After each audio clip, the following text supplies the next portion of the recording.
busy this morning. Haven't even got my table set up yet. You want to help? Sure. You know, I pitched into your clothes closet this morning, and what a job it was. How one boy can get his things in such a mess is beyond me. I bet I picked up just enough junk in that closet. Oh. Hey, I guess you gotta go to the store. Not a smidgen of salt in the house.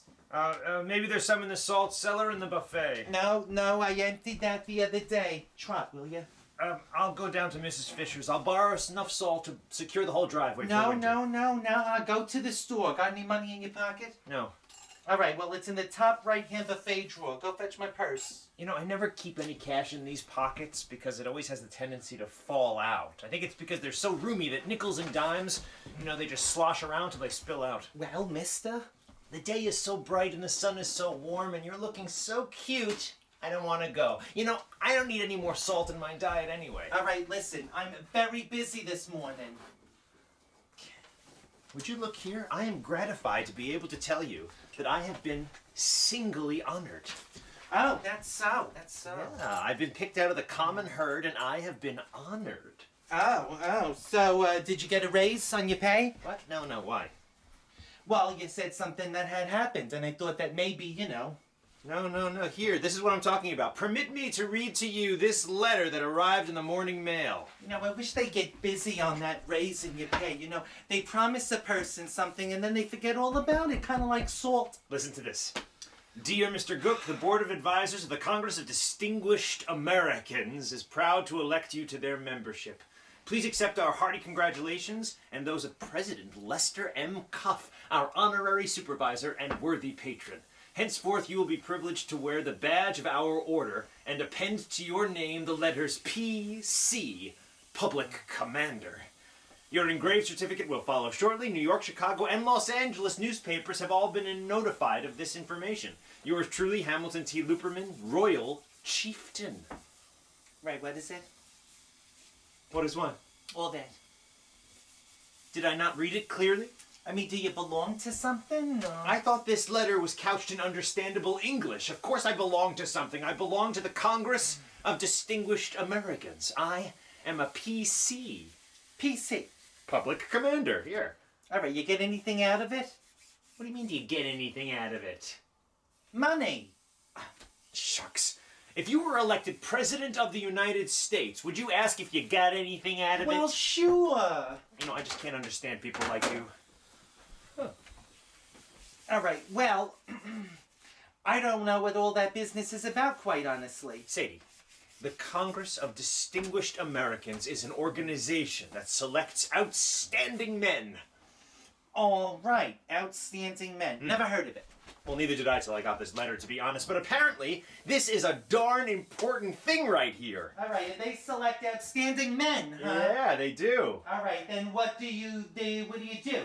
What do who do? The ones that are selected or whatever. What do you do after you belong? Just look at this letter. Look here.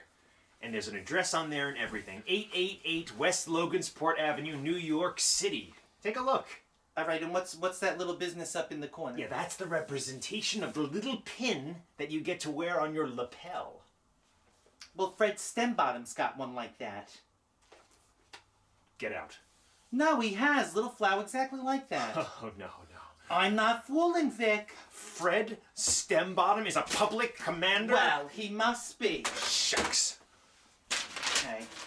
I suppose Fred can join a thing like that, same as the next person. Listen, I don't want to run down Fred Stembottom. Of course not. Fred is okay. I like Fred just fine, but he's hardly a fellow that the Board of Advisors of the Congress of Distinguished Americans would likely to select. What are you doing? Where have you been going? Well, I bet you 5 cents that I'm right. All right, so be still so I can talk. Siri, call Ruthie, flower emoji. You're going to call? Okay. You want to take that bet? Because it's going to... All right. All Laugh all you want, but just to say... Hello, Ruthie. Say, I'm sorry if I dragged you away from the table. But Vic and me was just having a little argument, and I wanted to ask you a question. Yes. Well, you know that little blue button of Fred's you give little Charlie to play with last week? Yes.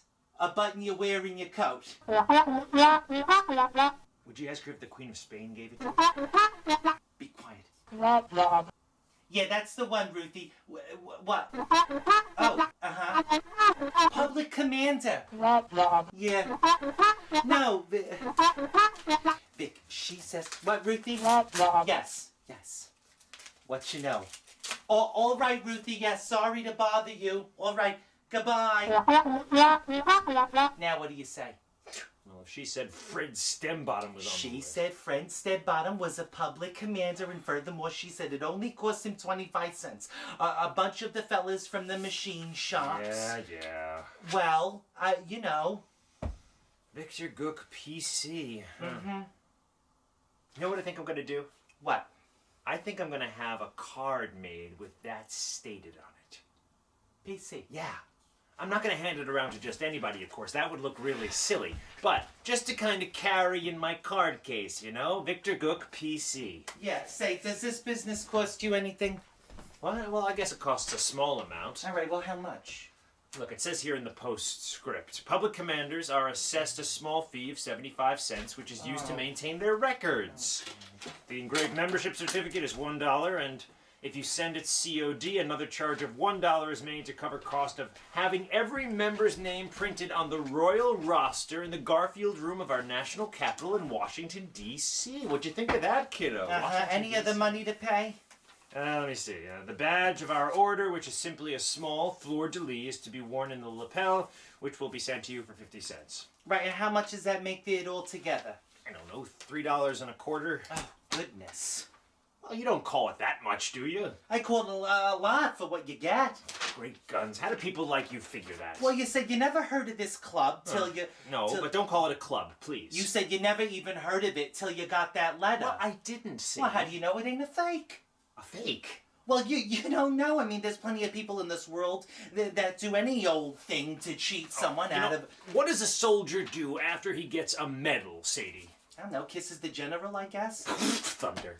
Well, no, I mean, I don't know what kind of business it is that you joined. No, I didn't join a business, Sadie. I've been voted an honorary member of this society. You know, just like Henry Ford. The other day, he was made a college professor or something honorary like that. All right. Oh, yeah. He gets to put degrees behind his name. And now, so do I. For I am a PC, Victor Gook, Public Commander. Public what? What was it? Public Commander. Victor Gook, PC, huh? Right. All right, am I Mrs. Victor Gook, PC? No. All right, though maybe I was, because, you know, I know since we're... No. Pretty doggone funny, but no. All right, well, goodness lands. I expect if the Tsar of Russia gave me the Royal Garter, you would laugh at me for that. Well, goodness, I mean, a person would think that... See, I have been honored by a group of illustrious men. Is that comical to you? No, but... How do you suppose I feel? I come home with this wreath of triumph to lay on my spouse's lap. And what do I get but a lot of dumb kidding and laughter from you? All right, if I understood more about maybe if I read to you the names of some of the other public commanders. How about that? All right. All right, here it says Jason P. Slopklinker, president of the Wilson Welding Works. Oh. H.Y. Flubby, president of the Treason Tire Company. Clayton Smart, secretary-treasurer of the Oglesby National Bank. That's in Oglesby, Arizona. Look at that. Piping N. Toothler, mayor of Indian Tree, North Dakota. O. N. Price, professor of astronomy in the El Dorado University. Orbit U. Hunk, chief of staff, Happy Roller Hospital. Huh. That's pretty impressive sounding, wouldn't you say? Come on. Yeah, I mean, there must be some mistake. Heck, I know good and well that, Wait, you know... Let me tell you the funny part, all right? There is a funny part here. You know that Ruthie Stembottom is always joshing Fred because he belongs to the same thing that Mr. Gumpox does, right? They're all public commanders at the end of the day. He's a public commander. Yes, he's a public commander. So's the barber, the mechanic, the pharmacist. Yes, all of them. Yes. They're all public commanders. Oh. They got a little pin like Fred's and everything. This is the doggone salt right here. I didn't even have to go to the grocery store to get it. I feel terrible. Public commander, huh?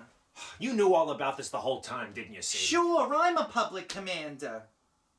You're a public commander? Have been for over a year. I got a pin like this one. Well, where? Where did you get something like that? Saved up chewing gum wrappers. Only takes 20.